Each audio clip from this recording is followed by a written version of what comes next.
I've never had a Bridezilla. Really. Never in my life have I had to work with a Bridezilla. You know what a Bridezilla is, right? I mean, you have it in your head what a Bridezilla is. Over-demanding, a princess who doesn't understand what's going on and just leave us alone. Cut it out already. Just let us do our job. You know what Bridezillas are?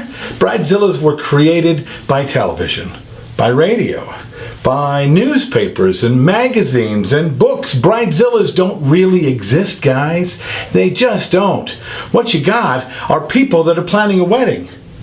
Something they've never done before. They've never planned any kind of a party this big. Nothing at $10, $15 a plate, much less $50 to $100 a plate. So you've got unsure, freaked out people about a huge investment they're making, and we, on a regular basis, treat them like they ought to know.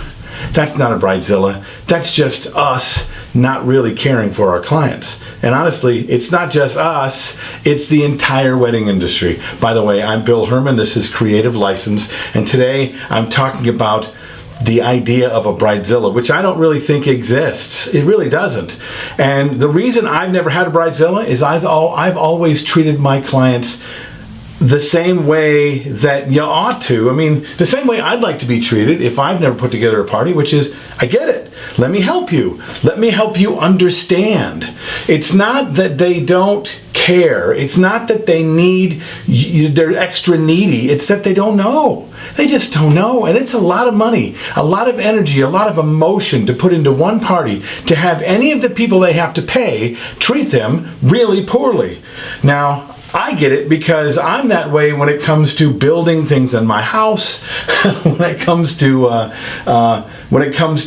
fixing my car. You know, I don't know about cars. I hate it when mechanics treat me like an idiot because I don't know anything about cars.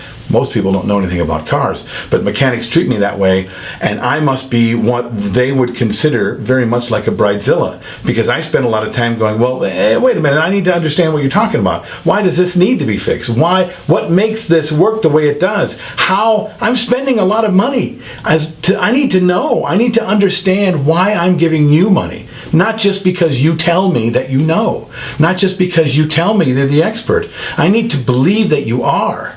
And the time that my mechanic takes to make me understand that he knows his job and that I can trust him, that time he takes to make me understand these decisions that I'm making financially is worth a lot of money to me.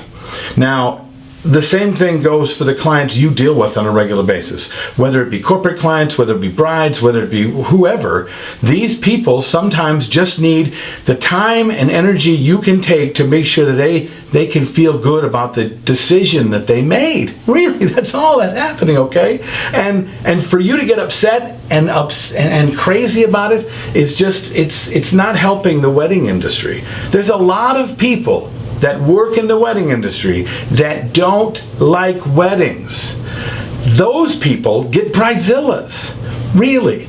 They don't like brides and grooms. Those people get Bridezillas. This is what I say. If you don't like brides and grooms, if you don't like weddings, what are you doing in my industry? Please go away, because there's plenty of us that love brides and grooms. And you should be there with us helping these people create a once-in-a-lifetime situation, a once-in-a-lifetime party, because you can do it for them and you can help them feel better about it. And then now you don't have Bridezillas, you just have people who love you. Isn't that great? What do you think about this? How many Bridezillas have you had? And do you take responsibility for them being the way they are, or is it just them and not you? I'd like to know. Tell me about it in the comments below. Check me out on Facebook. You can go to Creative License on Facebook, or rather the Creative License Podcast on YouTube. Subscribe and check us out, and I'll see you next time on Creative License.